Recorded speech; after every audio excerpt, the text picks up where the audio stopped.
student, good morning.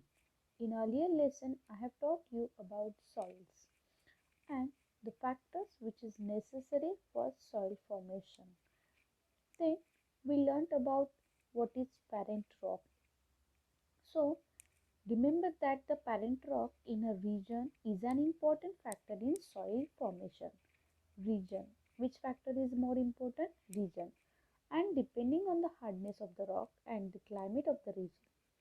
Yes, then rocks like granite or gneiss in South India give rise to red soil.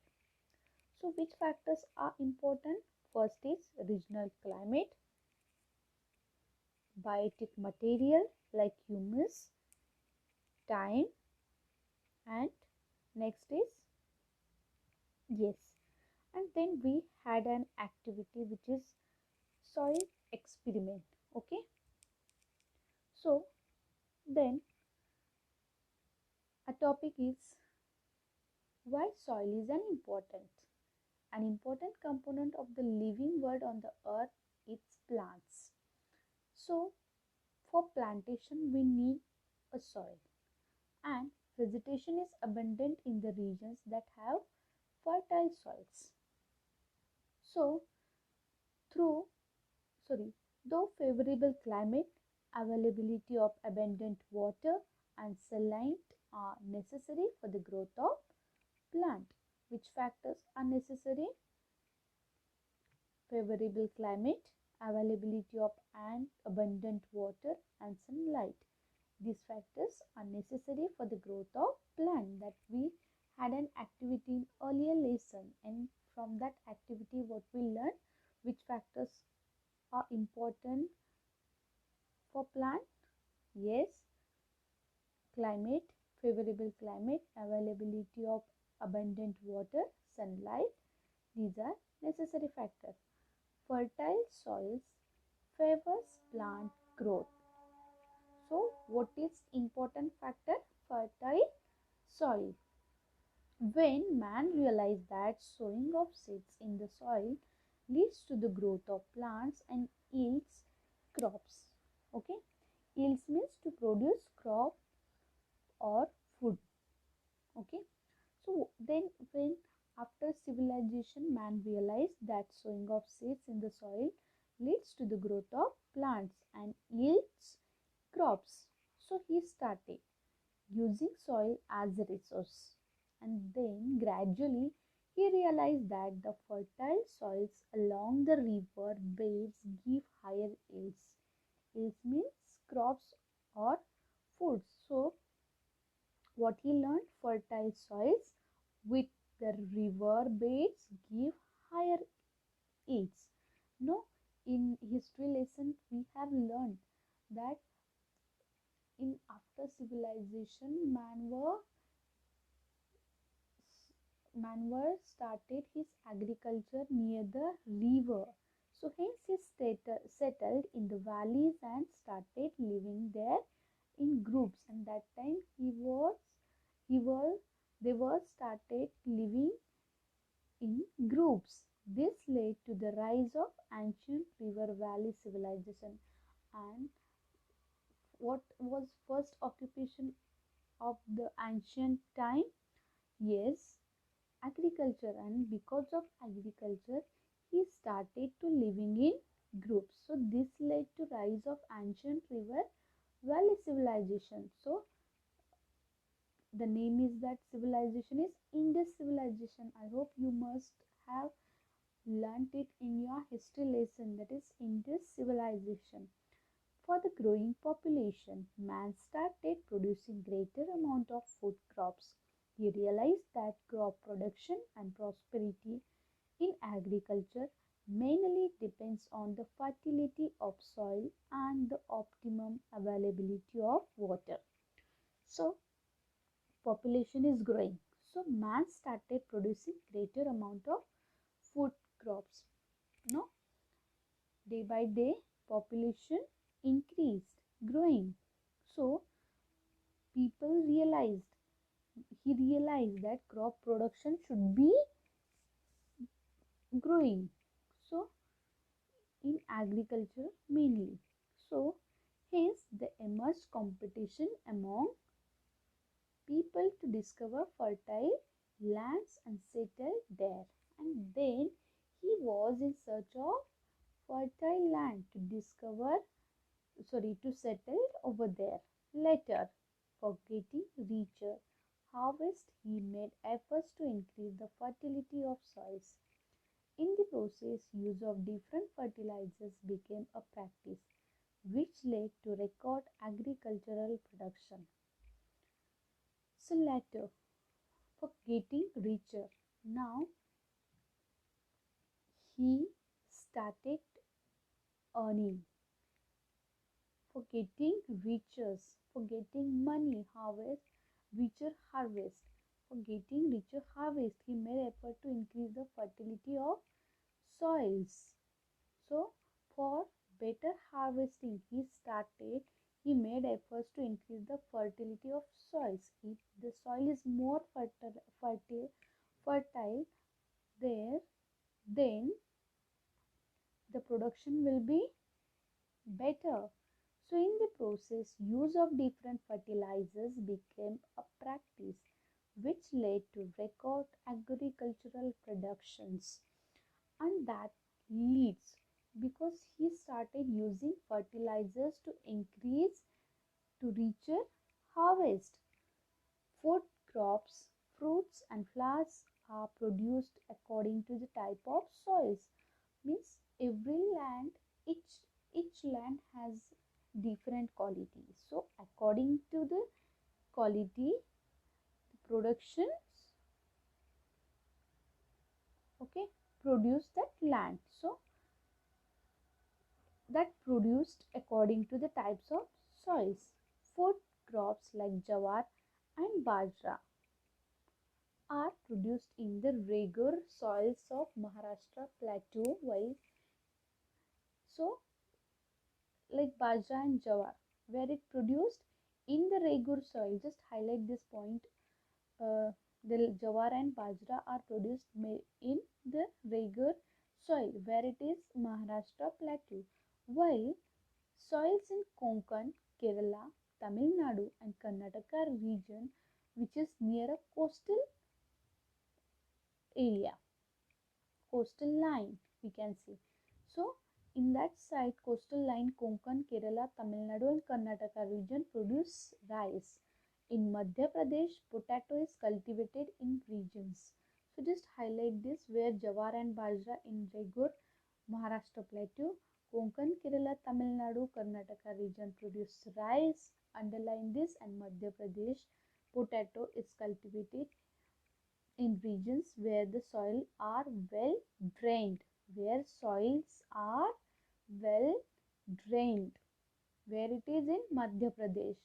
The local agricultural produce determines the staple diet of the people. The local agricultural produce determines the staple diet of the people. What is mean by staple diet? Can you guess?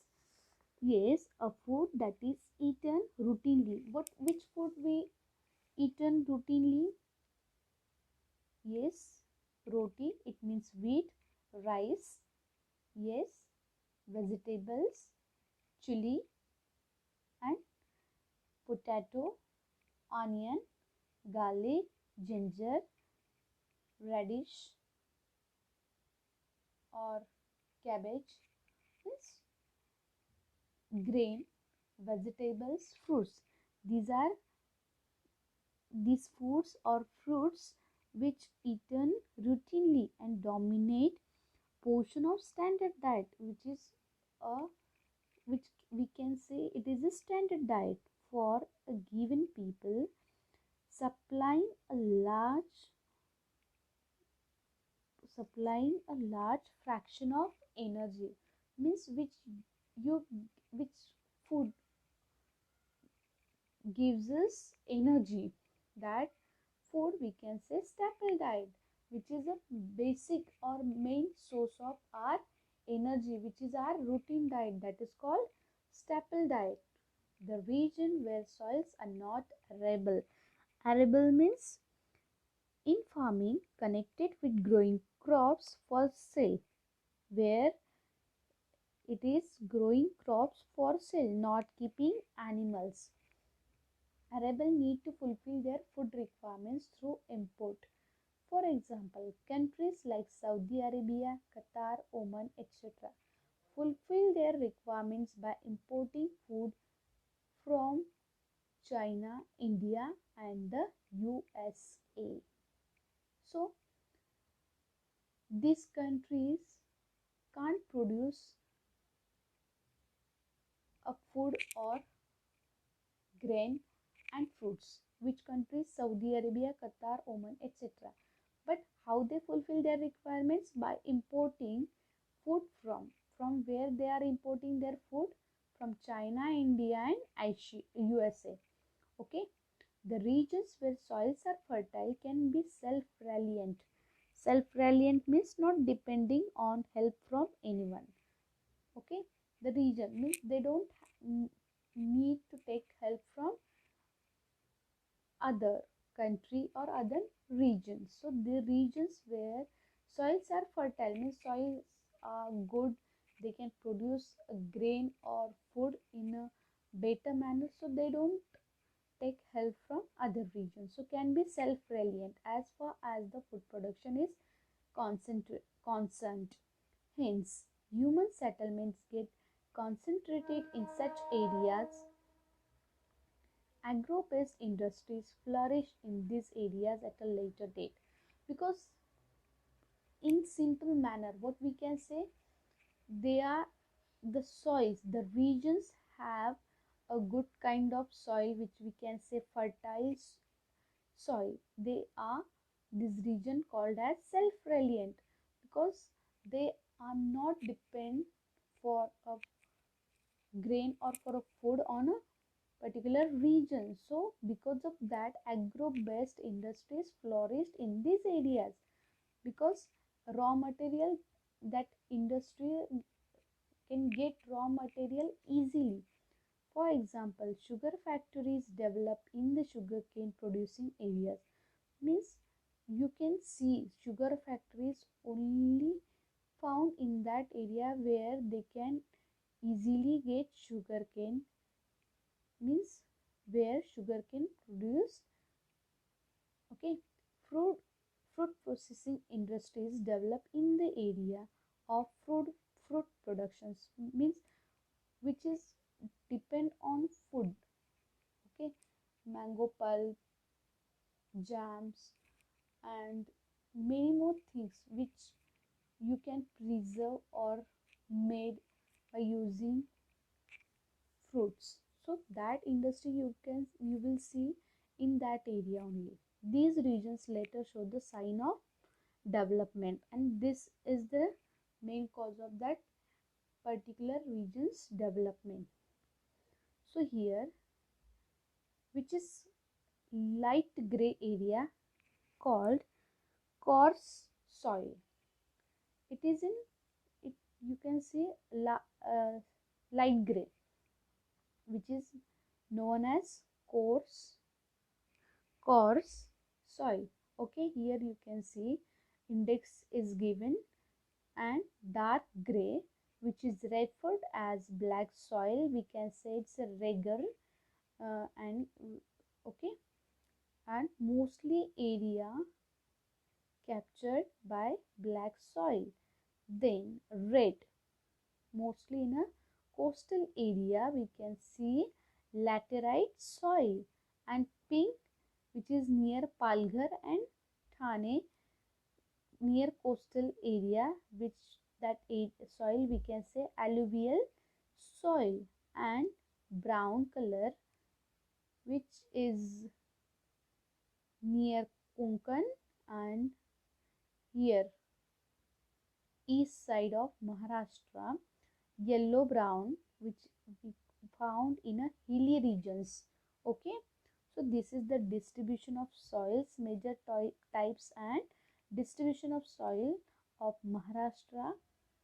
Just read this map and try to make sure that you will understand the concept. Okay, so here question number 1, just check this map, you will find out the answer. Observe the map given in figure 7.2 and answer the following questions. Which soil occupies most of the area in Maharashtra? Which soils? Yes, black soil, which is known as Regur. Okay, these soils occupies most of the area in Maharashtra. In which areas are laterite soils found? Laterite means orange color. Parts of Konkan, which consist Raigad, Ratnagiri, Sindhudurg, and some part of Gujarat near Dadra and Nagar Haveli, and some part of Gadchiroli, east part of Maharashtra. Okay, where you can see laterite soil. Which soil is found in the river valleys of Maharashtra? Regur, obviously it's a Regur.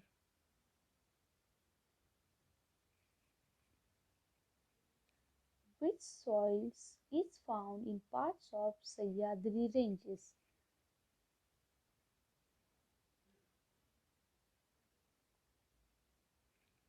Yes, in which regions is alluvial soil found?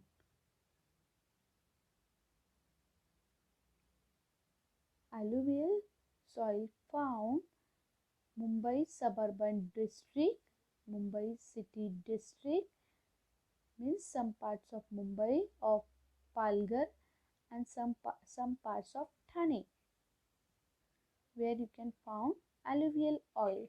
Sorry, alluvial soil. Which soil is found in parts of Sahyadri ranges? Here,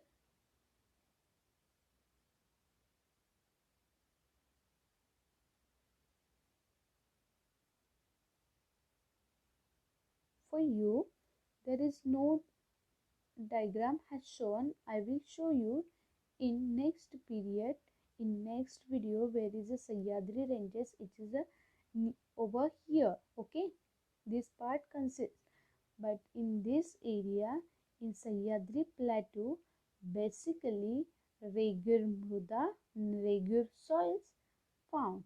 Okay, that's all for today. Thank you.